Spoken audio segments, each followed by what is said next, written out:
Almost a year ago today at our UK Awards, I gave a speech in which I first swore in public, and I called bullshit on the notion that you have to earn trust when you're employed by somebody. It should be there immediately. At Inspiring Workplaces, we wholeheartedly believe that your employees are owed trust and autonomy. That's why I'm thrilled to introduce Charlotte Lockhart. I missed an opportunity to meet her at the New Zealand consulate in London about a year ago, which I regret. Charlotte's a business advocate, investor and philanthropist, and CEO for the 4-day week global challenge. I'm sure we've all heard of this. Charlotte works to internationally promote the benefits of a productivity-focused and reduced-hour workplace.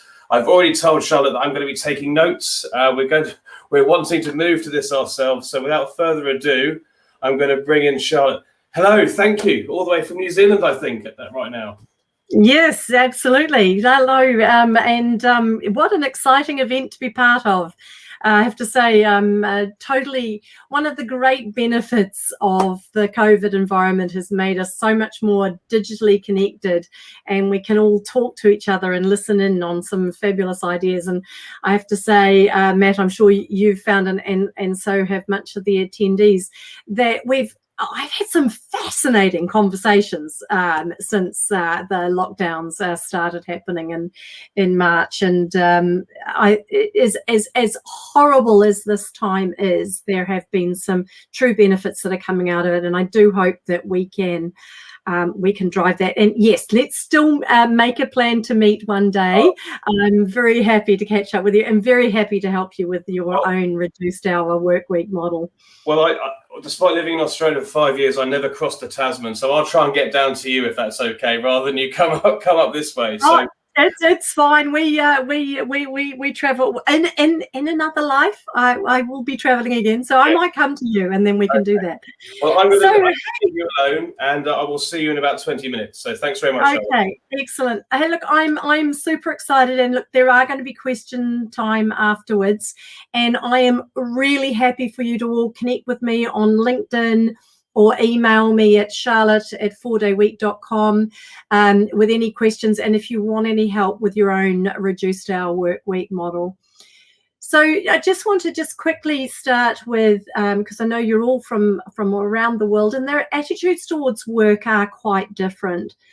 But we do know now, just as we know how important sleep is, and I'm very interested in that TED talk about helping us with our sleep.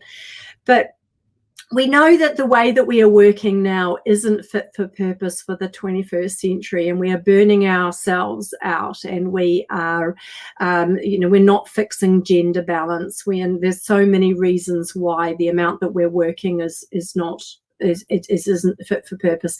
And if we think about it, when we brought in the 40-hour work week, which we celebrate around the world, our society was constructed very differently. Generally, it was just the father or the man that was going to work, and the mother was at home with the family. And so that divide no longer exists in terms of how we do that. We also didn't have smartphones and email and all those other things that interrupt us in our evenings and our weekends and our holidays. And so we're now really not working a 40-hour work week. We are working around, and what sending us home for lockdown has done is that as much as we wanted the flexibility to be able to do remote working, we didn't necessarily want to do it while we were homeschooling the children. But also what we have swapped over to is we're no longer working from home, we are sleeping at work.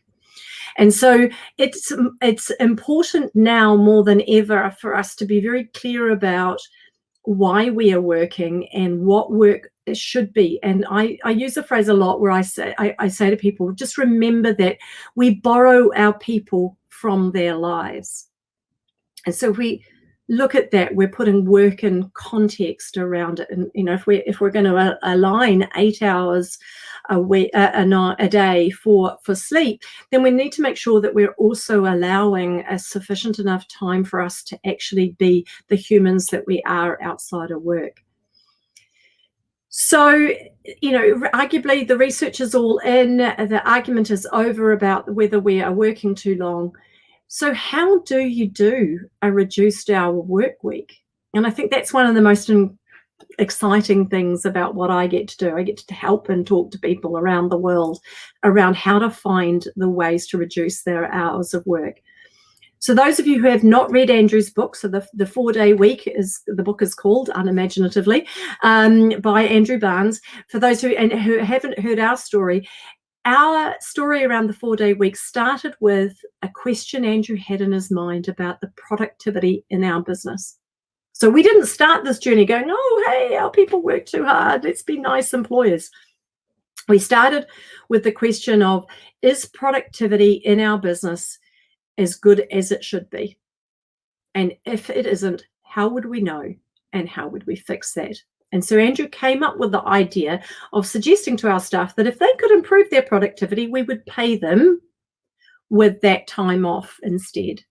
And that's the journey we went on. So in your businesses, bear in mind that even if you don't necessarily agree with the idea of your people working less, this is a journey towards establishing what is productivity in your business and how you can improve it. And so what that journey looks like. So we ran a trial in Perpetual Guardian, and all of the successful businesses that do a 4-day week start with running a trial. The trial allows you to nut out all of the little things that you go, oh, how will I deal with that? Oh, how will I do that?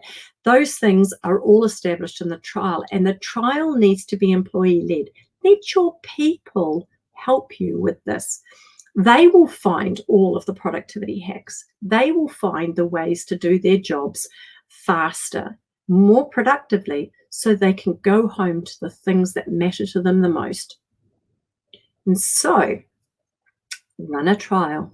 That's the simplest piece of advice that I can give you. And as those of you who are here who are leaders in your businesses, don't overthink it. Run the trial and let your staff help you out. And why would you not run one? The reduced hour work week, or a 4-day week, will increase your productivity on average by 20%. But a lot of companies find that their productivity goes up by more than 20%.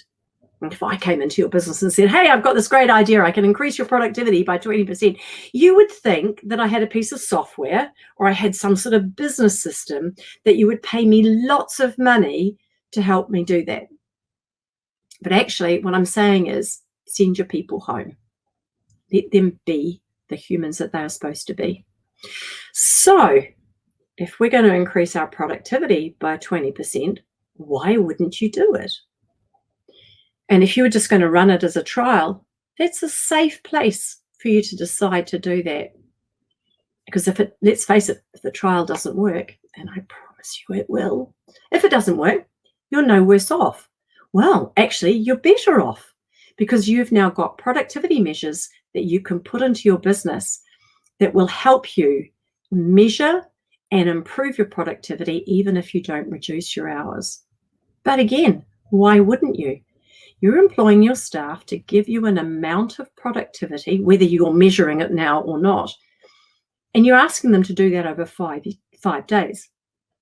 If they can do that in less time, then why would you not just give them that time? Okay, fine. You might say, well, I can bank an extra amount of productivity. I can bank an extra 20%. Well, yes, you could, but you wouldn't do it sustainably because your people will just go back to doing what they were doing before, and they'll be a little bit disenfranchised with you at the time. So why not run a trial? I'm just going to keep saying it. It really is not that hard. Running a trial and establishing a 4-day week in your business will be the best employee engagement program you can ever do. It's the only staff benefit that won't cost you anything, will increase your productivity by 20%. You can give me life insurance or gym memberships or any other things. Those are all things that cost you money, and staff don't necessarily uniformly value them, but they do value time away from the office. So run a trial. I'm just going to keep saying it. I was talking to a business before here, and it's really interesting, saying how we're having all these really fascinating conversations.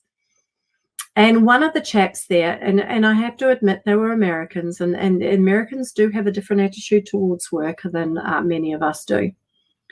But his attitude seemed to be, I want to find all of the people who are prepared to work 10 hours a day, 5 days a week, and I want to employ them. I want to employ all of the hyper-productive people who can be productive for 10 hours a day. I said to him, those people don't exist. And he said, well, that's a gross generalization, basically. And how could I prove that they didn't exist? And okay, fine, they might exist. I might well be wrong. But I challenged him to say, can you guarantee me that those people can be productive for 10 hours a day, 5 days a week, and not burn out? Because unless you can guarantee an employee that, then how much are you going to pay them? You're going to pay them for the cost to their mental and physical health. You're going to pay them for the cost to their relationships, broken marriages, children that never see their parents, children that go off the rails. You're going to pay them for all of the damage that overwork is doing to their lives. And there is no amount of money that we can do that. So if we assume that we actually all want to be great employees, great employers, and have great employees, then working less is going to become a part of your future. This is a conversation that is happening all over the world. It's massive in the UK and Europe, including Ireland. There's a 4-day week campaign specifically in the US. Andrew Yang had it as part of his manifesto and leading up to the presidential candidacy elections for the Democrats. It's been a topical conversation here in New Zealand, and in Australia, there are all sorts of businesses that are doing it. In fact, actually, the Australian market is the largest downloader of the Audible book, of Andrew's book. So there are lots of really practical little steps, but what the main thing I want to explain to you is that my 4-day week will not look like your 4-day week. This is why we run a trial. Finding the way to reduce the hours that you work is individual to your business and individual to your customers and individual to your staff. Some businesses, like our business, we couldn't close our office for a whole day, so we don't work a 4-day week. We work a reduced hour work week. So we had 3 things that were at the heart of it, and these are the 3 things that I recommend that you do. 1 is customer service could not go down. 2, productivity had to go up. And 3, we gave our staff the time off that mattered to them most. So what does that look like? Well, we have a grandfather who has 2 afternoons off a week and spends that time with his granddaughter. They hang out and do stuff together in the afternoon, and then they prepare a meal for his daughter and the granddaughter's mother and her husband, and they have a family meal together 2 evenings a week. When our staff member tells this story, tears come to his eyes because it's so important to him. We have another staff member who walks his daughter to school every day. Why do we give the time off that's most important to them? Because then they are going to really work hard to keep that productivity up so they can keep that benefit that is most important to them. We have another staff member who takes off Tuesdays because her husband's a chef. So she can't take any other day off because that's his day off. So she gets to have that time with him that she wouldn't normally do when she's working a standard work week, Monday to Friday, because of course she's having weekends off and those are times when he's working. So looking for ways that for a reduced hour work week works in your business. I was talking to one of our largest companies here, a big international name, and they were saying to me, well, I struggle to get down to sort of 30, 32 hour weeks because I know on average my staff work 53 hours a week. And so I challenged him and I just said to him, well, why wouldn't you just try and get your staff down to 40 hours? So you need to be having a look at where are the things in my business that allow me to actually create a better life for my people. When you create a better life for your people, they will have less sick days. And of course, in our post-COVID world, where we're all told don't come to work if you think you're sick, means that we're actually going to have more of those sort of days, not less, while we resolve this a longer term issue. And so our sick days are perpetual guardian, and this is what companies find around the world. Our sick days have reduced by half. And so therefore, we're no longer paying for those people to be taking time off. And let's face it, when somebody has a sick day, generally it comes unprepared. Somebody rings in at 9 o'clock in the morning, I'm not coming into work today. And that doesn't really matter what's on their plate. So the unpredictability of sick days can have a major major detriment to a business. We also have staff that have come to our business, good quality people who want to it's not just about, I want to work for someone that it only has a 4-day week. They want to work for someone who is progressive. We're a Perpetual Guardian as a trustee company, really boring sort of business. I can tell you, nobody wakes up in the morning. It says, I'm going to go work for a trust company. But they do want to work for companies that value them. They do want to work for companies that they see as being progressive. And so you will attract the right sort of staff. And interestingly, the same call that I was on this morning, one of the other chaps that was on the call said, he struggles with attracting the right staff because he's in competition with Facebook and Google and all of those big employers who can pay large amounts of money. And doesn't have that same wallet. So what he wants to attract in is people that he can give a benefit to where they can work appropriate amounts of hours and still remembering that we borrow our people from their lives. So what sort of employer do you want to be? Or what sort of company do you want to work for? Interestingly, I was having conversations in Ireland, and again, this was before COVID, and so things are slightly different at the moment, but won't be forever. And at that time, Ireland has virtually full employment. And this woman said to me, "Oh, I wish I could work for a company that was like that, but my employer won't. I can't see my employer ever doing that." And my answer to her was, "Go work for someone who will." Because that's the road we're on, people.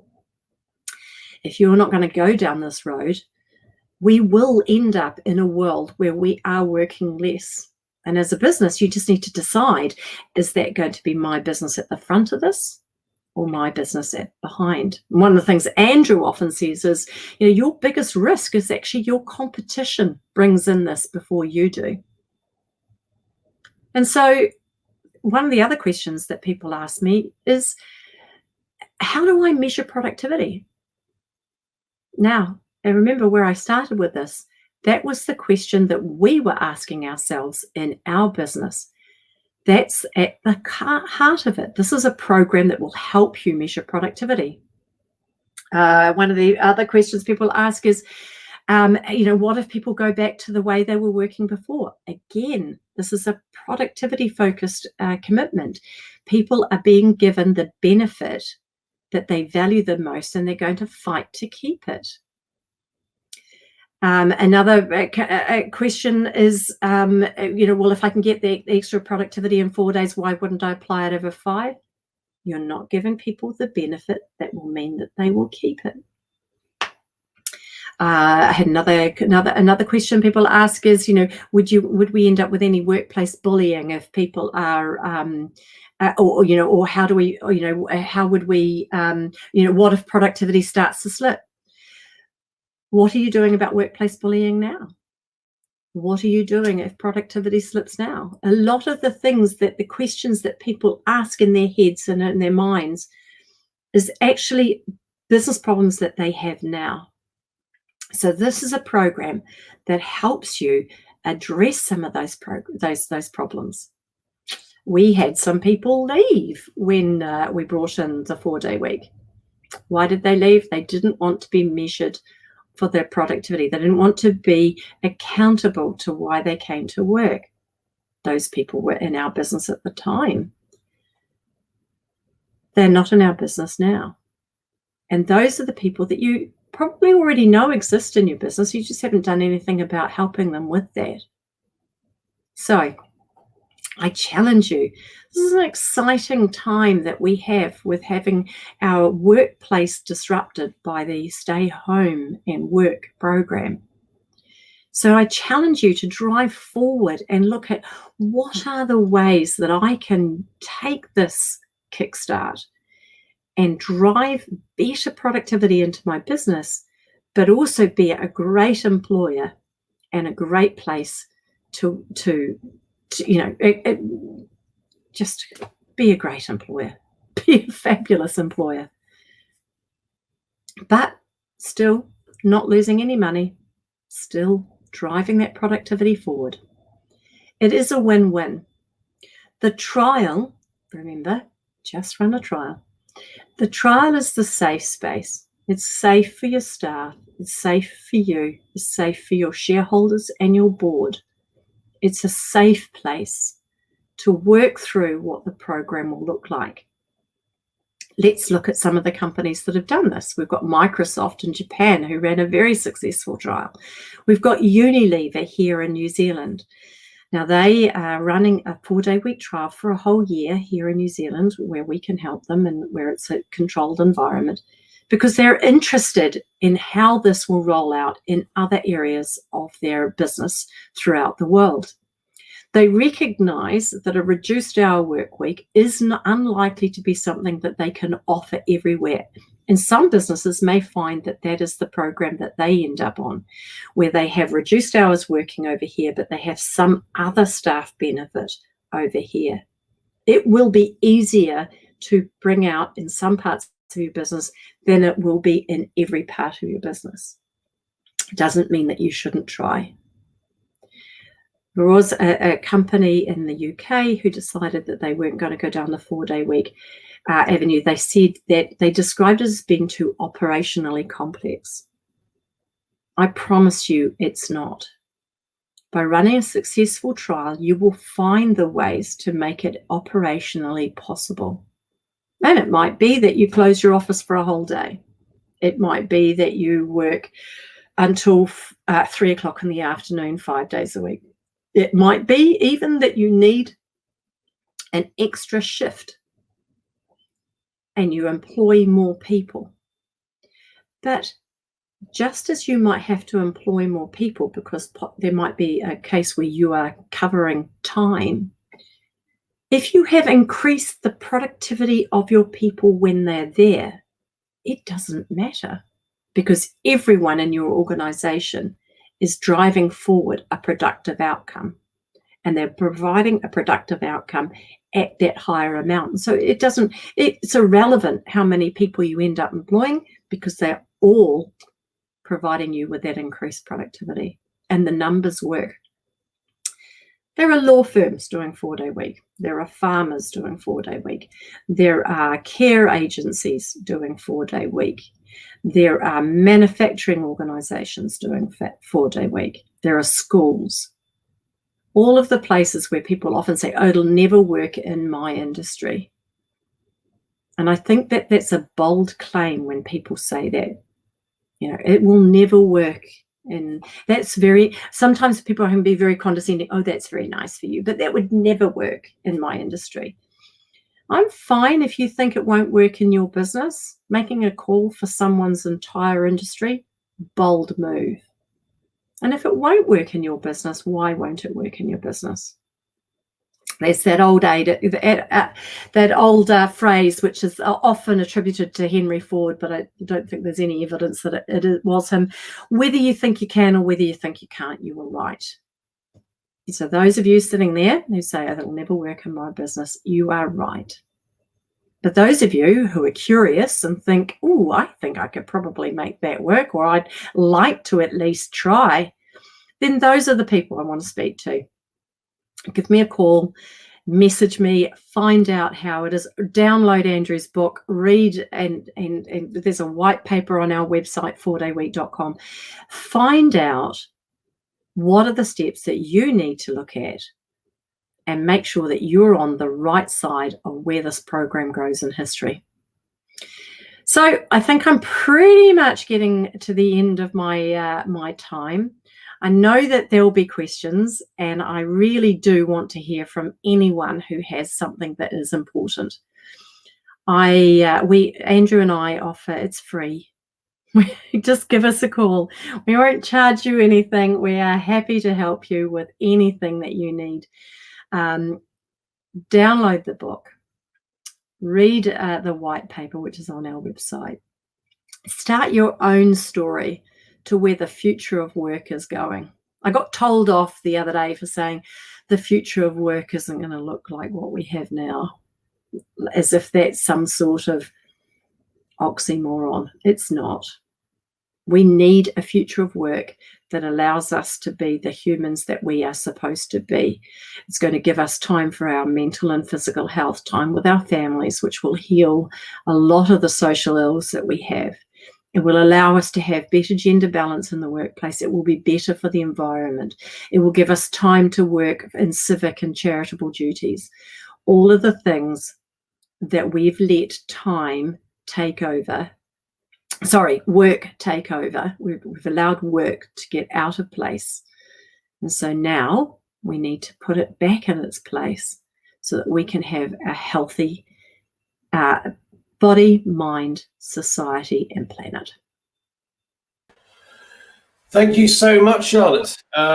So many questions, and I think we'll be obviously putting this video out to our community for on-demand view as people will be sleeping and awake at different parts of the Inspirathon.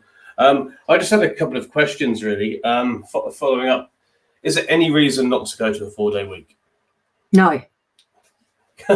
Good. And you mentioned Andrew Yang, and here in the UK, the Labour government also started to mention. Can this be government-led? Yeah, I don't want. My 4-day week's not going to look like your 4-day week. So I think legislation for a 4-day week is misplaced because it has to be productivity focused, and legislation can't do that. Yeah. But what legislation can do is that we can require businesses to report their gender statistics, their environmental impact statistics, their physical and mental health statistics for their staff and things like that. And if we require businesses to report on the things that we deem as being important for us as a society and as an economy, and not just their financial statistics, then we will encourage people down a path to find ways to improve that for themselves. And it might be a reduced hour work week, or it might be some other program. And to a certain extent, are we ambivalent about what the journey is? That means that we end up with this. We want a productive society. We don't want business to lose money over this. We need them to pay tax, and probably now more than ever, we need our economy to be successful. This is not about reducing that. And that was the bit that Jeremy Corbyn didn't quite get right with his thing. He got it right towards the end, but then by then no one was listening. This is you cannot do it without the productivity issue. Yeah, absolutely. Well, I've long been an advocate of output over hours. I actually, the main reason I now do what I do is I worked in an industry where they just flogged you. It was all about visibility and hours rather than actual action and output, to a point where it was so bad, probably 15 years ago, I actually asked if I could have my 25 days leave every other week, have Friday off, asking for a 4-day week. No. Yeah. So, and it's unimaginative, right? Unimaginative. It really is. You know, and you've got Sheryl Sandberg admitting that she used to leave her desk looking like she hadn't left the office and everything. And she got away with that for years. In fact, no one ever knew she did it until she, admitted to it in the media. So presenteeism is just a classic. Yeah, it's It It's one of means the worst nothing. things in work. One of the worst things in work. 100%. And I applaud you and Andrew and the movement. And one of our speakers later in the day, Perry Timms, has adopted that 4-day week this year. So I've been speaking to him about it, and we're looking to do it ourselves. So thank you so much. We will be sharing this on demand as well. And again, it's been an honor speaking with you, and thank you for your time, Charlotte. It's my pleasure. And good luck, everybody. Have a great session. Thank you very much. Take care.